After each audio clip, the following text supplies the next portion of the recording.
అని 2018 చివరిలో జాయిన్ అయ్యి 19 చివరిలో జాయిన్ అయ్యాను. అసలు ఊహించలేదు. ఎందుకంటే నేను కారు తీసుకునే స్థాయి కాదు, అలాంటి ఫ్యామిలీ కాదు మాది. కానీ ఈ స్థాయికి తీసుకొచ్చిన అనునిత్యం ఎప్పటికప్పుడు డిమోటివేట్ అయితే మోటివేట్ చేయడం అంటే ఛార్జింగ్. ఇప్పుడు నాది ఈవీ కార్ అండి. ఇది ఛార్జింగ్ అయిపోతే ఎదరికెళ్ళదు, కానీ మనిషికి ఛార్జింగ్ అయిపోతే అది అప్లైన్ రూపంలో దొరుకుద్ది మనకి. అలాంటి మంచి అప్లైన్ని నాకు భగవంతుడు బాణి గారి ద్వారా ఇచ్చారు. నేను ఒకసారి థ్యాంక్స్ చెప్పుకుంటూ, మరి అప్లైన్ ఇచ్చారు ఛార్జింగ్, కానీ ఈయన ఇంటి దగ్గర నాకు హోమ్ ఛార్జర్లు అంటాయి. కానీ దారిలో అయిపోతే బంకులో ఛార్జింగ్ పెట్టుకుంటున్నాం. అలాంటి నాకు మెంటర్ మా సుధాకర్ సార్.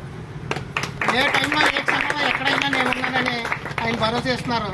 మరి అలాంటి నాకు ఫస్ట్ లైఫ్ తాడేపల్లి కూడా స్టోర్ ఇప్పించారు. ఆ స్టోర్ ఇప్పించడానికి ప్రధాన కారకులు సూచికలు వీళ్ళిద్దరూ అయితే కారకులు ఈశ్వర్ సార్. నా లైఫ్లో నాకు సెకండ్ గిఫ్ట్ ఇచ్చారండి మన టాప్ అప్లయన్స్ ముగ్గురును.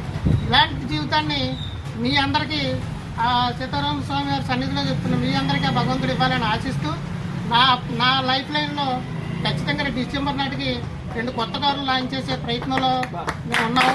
ఆ ప్రయత్నం సక్సెస్ అవ్వాలని, దానికి మీ అందరి బ్లెస్సింగ్స్, భగవంతుడి బ్లెస్సింగ్స్ కావాలని కోరుకుంటూ thank you. Okay, car open చేద్దాం సార్. 1 2 3 అంటే తీయండి సార్. అందరూ రెడీయా?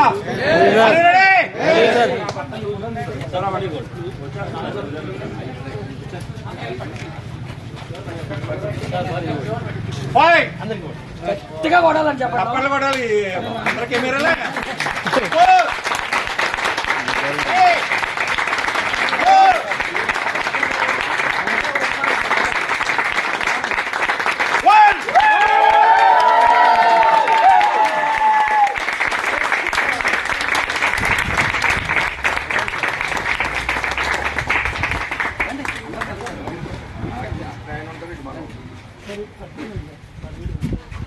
చూస్తున్నారా? తప్పలు